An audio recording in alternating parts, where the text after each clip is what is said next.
क्या तुम भी वही सोच रही हो मेनका, जो मैं सोच रही हूँ? हाँ रंभा, हमें इस दुष्ट अत्याचारी तारकासुर से निरीह पृथ्वीवासियों की रक्षा के लिए स्वयं को बलिदान करना होगा। इस असुर के सम्मुख हमारा नृत्य अनुचित है, किंतु पृथ्वीवासियों की रक्षा करना हमारा कर्तव्य है।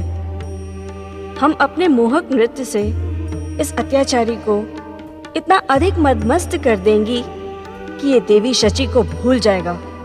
नृत्य के मध्य हम इसे निरंतर मदिरा पान करवाएंगे। मदिरा पीकर ये दुष्ट निढाल हो जाएगा। चलो मेनका, अब विलंब अनुचित है। स्वर्गाधिपति स्वयंभू तारकासुर की जय हो। इस प्रकार चकित होकर अपने मतवाले नेत्रों से न देखें स्वर्गाधिपति। हम तो स्वर्ग की अप्सराएं हैं। स्वर्ग सम्राट को प्रसन्न करना हमारा कर्तव्य है। हमें पूर्ण विश्वास है कि हमारी नृत्य कला आपकी उद्विग्नता का अंत कर देगी। हमारे इस मनमोहक नृत्य को देखकर आप देवी शची को भूल जाएंगे सम्राट।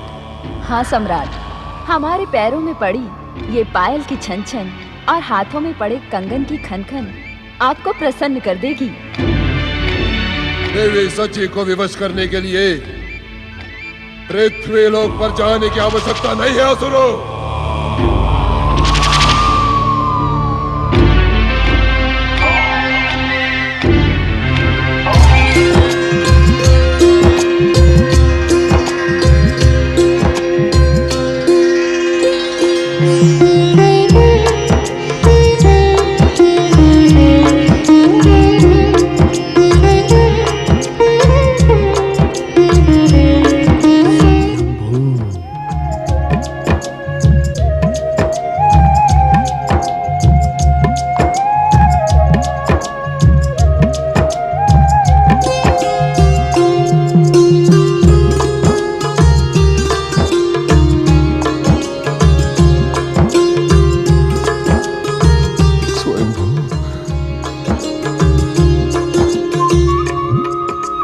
देखते हैं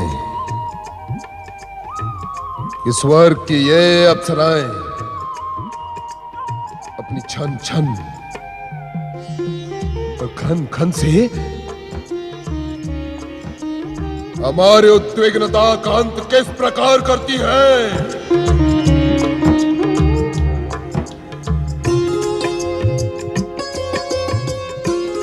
स्वयंभू, स्वयंभू।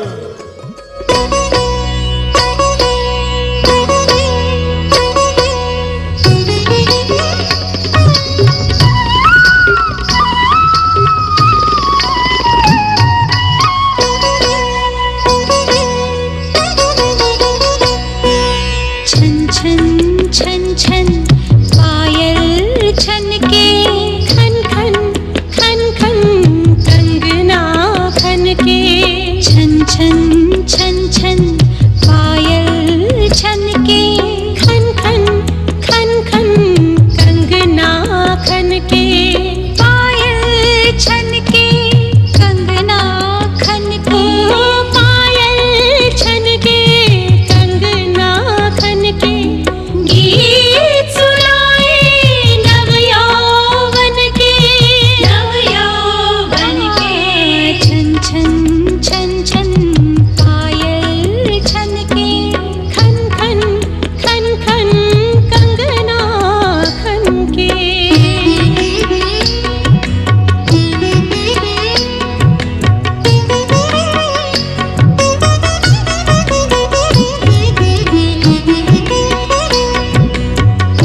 स्वयंभू,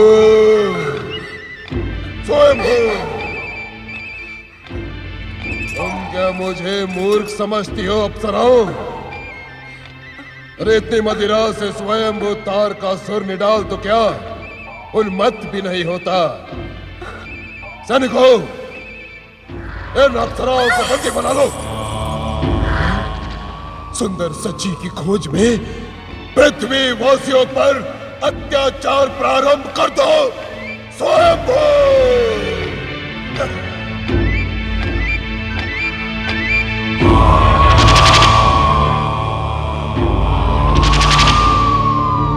अनर्थ हो गया सुरराज, अनर्थ हो गया, अनर्थ हो गया सुरराज, अनर्थ हो गया, अनर्थ हो गया सुरराज। स्वयंभू, तीनों लोकों के स्वामी स्वयंभू तार का सुर की इच्छा के बिना इस संसार में कुछ भी अनर्थ हो ही नहीं सकता। किंतु तुम सब हीरों की भांति व्यवहार क्यों कर रहे हो? क्या तुम अपनी असुरी वृत्तियां पृथ्वी लोक पर छोड़ाए? क्षमा असुरराज, क्षमा, क्षमा असुरराज। मूर्ख, मूढ़ बुद्धि, क्या तू नहीं जानता कि असुर जाति में क्षमा का कोई स्थान नहीं?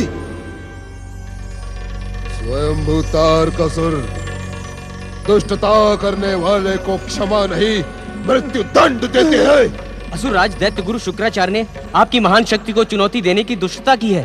हाँ?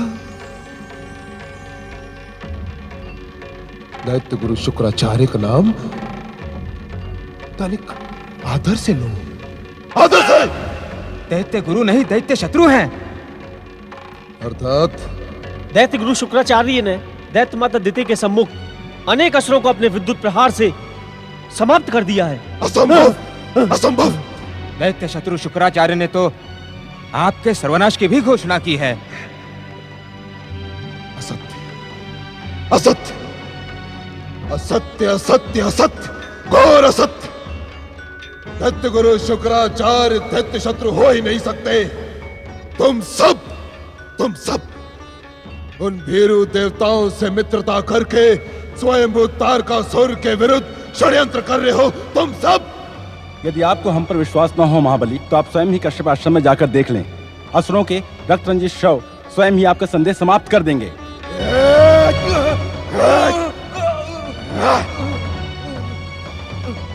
दैत्य सेनापति भयासुर कहाँ है? वे आहत दैत्यों को संगठित कर शीघ्र ही आपकी सेवा में उपस्थित होंगे।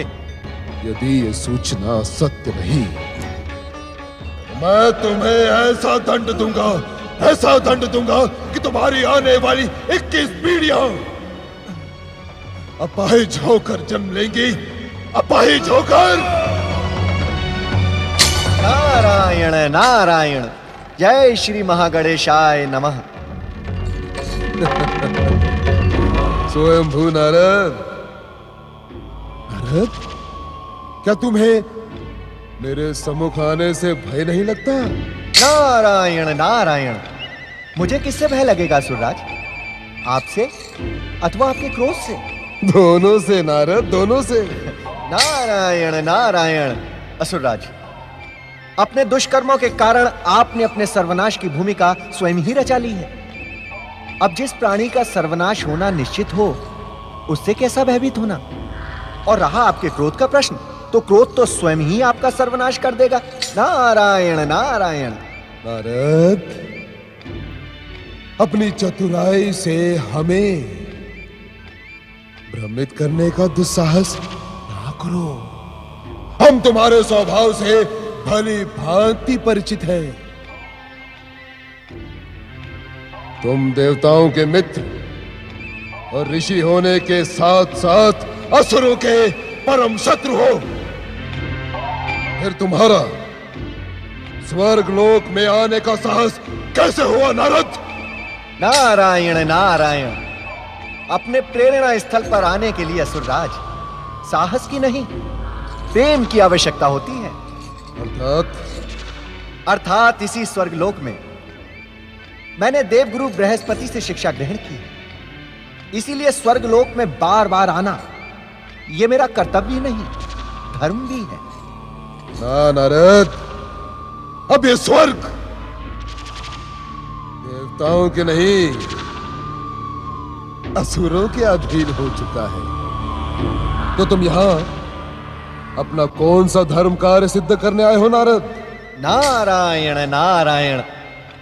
असुरराज, किसी प्राणी के जीवन की रक्षा करने से श्रेष्ठतम कोई कार्य हो ही नहीं सकता। किस प्राणी की जीवन रक्षा करने पधारे हो तुम? किसकी?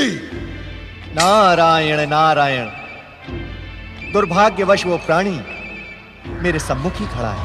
नारद, तुम क्या कहने के इच्छुक हो? शांत शांत हो जाओ असुरराज, कहीं ऐसा ना हो कि आपका क्रोध ही आपका सर्वनाश कर दे। मेरा सर्वनाश? स्वयं तारकासुर का सर्वनाश? ये मूढ़ बुद्धि, मैं स्वयं सर्वनाश की ऐसी धधकती हुई ज्वाला हूं जो इस संसार का सर्वनाश कर देगी। तुम अपनी चतुराई भरी बातें बंद करो और जो कहने आए हो वो कहो और यहां से प्रस्थान करो। अपनी बात कहने के पश्चात मैं यहां एक क्षण भी नहीं रुकूंगा तारकासुर, क्योंकि ये नारद तारकासुर को भयभीत होता हुआ देख ही नहीं सकता। नारायण नारायण। नारद, क्या तुम मुझे भयभीत करने का दुस्साहस कर रहे हो? क्या तुम्हें ज्ञात नहीं कि मुझे भयभीत करने का दुस्साहस करने वाला क्षण मात्र में यमलोक पहुंच जाता है? नारायण नारायण। मुझे यमलोक का भय ना दिखाओ तारकासुर। हाँ, यदि स्वयं वहां से बचने का उपाय सुनना चाहते हो तो सुन लो, अन्यथा मैं चला। ठहरो नारद, तुम किस उपाय का उल्लेख कर रहे थे? नारायण नारायण। तारकासुर नारायण नारायण। असुर राज तारकासुर, मैं ये देखकर आश्चर्यचकित हूं कि संसार को अपनी दैत्य शक्ति से भयभीत करने वाला असुर राज तारकासुर अपनी मृत्यु के नाम से कितना अधिक भयभीत है। नारायण नारायण। तारकासुर, तुम्हें मृत्यु के मुख में पहुंचाने वाला शिवपुत्र जन्म ले चुका है।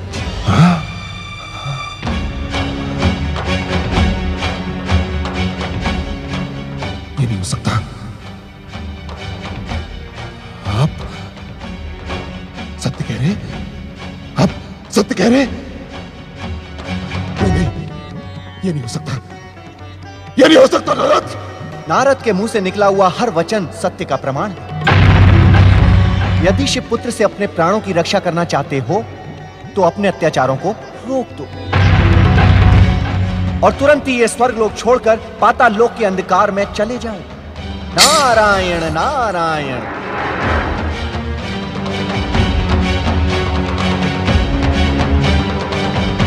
असुरवीरों, शीघ्र कैलाश जाकर उस शिवपुत्र को समाप्त कर दो। और यदि शिव पार्वती की शक्ति के कारण ना कर पाए तो उसका हरण करके उसे यहां ले आओ। जाओ जाओ, शीघ्र जाओ, शीघ्र जाओ। मदिरा मदिरा मदिरा लाओ, मदिरा लाओ, मदिरा।